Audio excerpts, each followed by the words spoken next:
Ak Dievs, tautas ir ielauzušās tavā mantojumā, likušas negodā tavu svētnīcu, padarījušas Jeruzālemi par drupu kaudzi.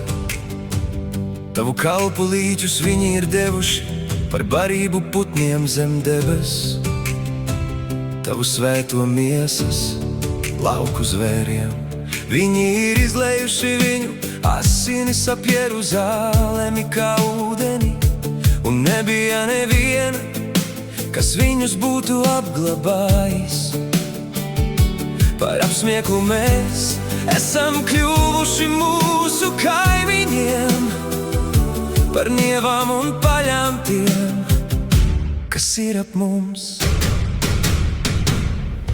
Ak, Kungs, uzklausi mūsu balsi, mēs saucam tavā vārdā. Esi mūsu glābšana un spēks, paliec ar mums mūžībā. Tava žēlastība, lai mūs sēdz, tava gaisma, lai mūs vada, jo tu vienīgais esi svēts, mūsu Dievs uz mūžu. Cik ilgi, ak, Kungs, vai tu gribi mūžīgi dusmoties? Cik ilgi vēl tava bardzība degs kā uguns?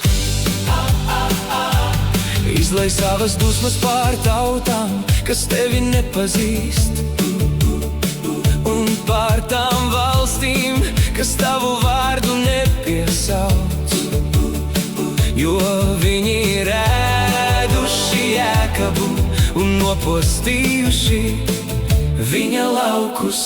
Nepielīdzini mums mūsu tēvu noziegumus, lai steidzīgi pār mums nāk un mums palīdz tava apžēlošanās, jo mēs esam ļoti vārgi.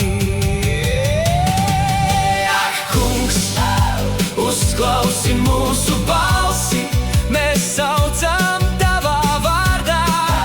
Esi mūsu glābšana un spēks, paliec ar mums mūžībā.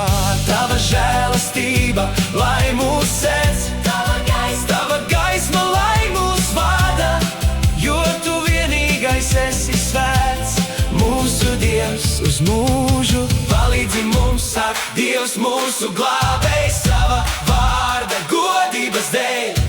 Izglāb mūs un piedod mums mūsu grēkus sava vārda dēļ. Kāpēc, lai citas tautas saka, kur ir jūsu Dievs?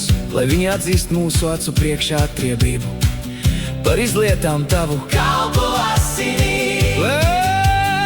Lai nonāk tavā priekšā gūstekņu nopūtas, ar savu stipro roku uzturi pie dzīvības nāvei nolemtos.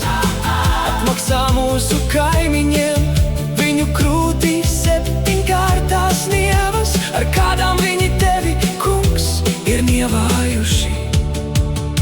Bet mēs, tava tauta un tavas ganības savis, tev pateiksimies mūžīgi un paudīsim tavu slavu uz radu radiem. Ak, Kungs, uzklausi mūsu balsi, mēs saucam tavā vārdā. Esi mūsu glābšana un spēks, paliec ar mums mūžībā.